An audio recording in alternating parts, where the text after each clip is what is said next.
Kanyam Makan, Maroc 2015. Alors c'est officiel, la Coupe d'Afrique n'aura pas lieu au Maroc.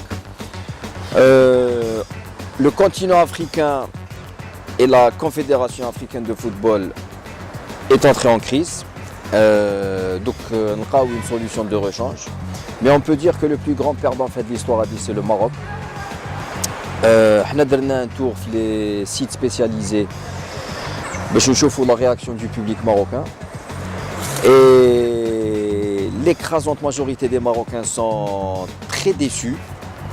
Ils ne comprennent pas le comportement de leur gouvernement. Alors les critiques qui reviennent souvent, c'est l'incohérence, la réaction tardive des autorités marocaines qui n'a commencé à bouger qu'à la mi-octobre, alors que le pic de cette épidémie Ebola, c'était en été.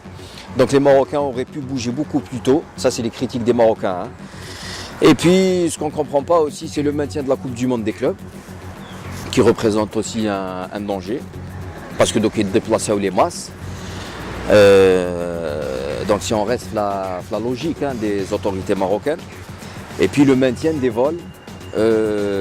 D'ailleurs le Maroc est un des rares pays à maintenir des échanges avec les pays touchés par ce virus. Donc le plus grand perdant, ça sera le Maroc. Bon, donc on est la dimension sportive, parce que on est les rectangles verts, parce que dès qu'on sort de la dimension politique, il y a des débordements. On est des sportifs, donc on pense à la famille du football marocain. Ils seront lourdement sanctionnés. Les Marocains ne participeront pas à la prochaine Coupe d'Afrique qui aura lieu au mois de janvier. Les deux prochaines Coupes d'Afrique aussi. Donc c'est non seulement l'équipe nationale qui sera sanctionnée, mais l'ensemble du football marocain, c'est-à-dire toutes les équipes nationales, les minimes, les seniors, les clubs aussi marocains qui ne participeront pas aux Coupes africaines. Donc le football marocain, les cas en crise, donc ils trouvent dans une crise plus profonde. Donc bon, malheureusement pour eux, voilà, c'est donc ils reçoivent bzaf cette l'affaire.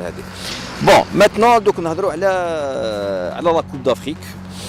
La CAF a maintenu le déroulement de cette CAN, édition 2015, et par principe, la CAF a une position ferme, et heureusement d'ailleurs.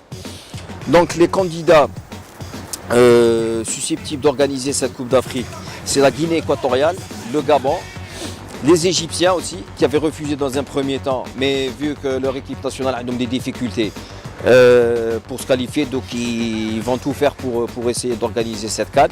Et puis ça pourrait apporter quelque chose à ce pays qui est en crise politique. Ça serait pour prouver une stabilité. Le Nigeria aussi, bien organisé. Et l'Angola, on n'est pas sûr, mais ils sont en lice. Après, bon, il y a eu une rumeur qatari. Le Qatar a démenti toute candidature pour organiser cette Coupe d'Afrique. Donc il n'y aura pas cette CAN ne sera pas délocalisée, ni au Qatar, ni au Brésil, comme ça a été la rumeur aussi pendant un petit moment. Alors les favoris pour organiser cette CAN, c'est le Gabon et la Guinée équatoriale. C'est les tendances les adna. Bon, à la on va faire notre mieux pour vous tenir au courant de l'affaire. Bon, خوتنا ولا تحبوا تشاركونا في هذا الموضوع خلونا une réaction في footballalgerie.com.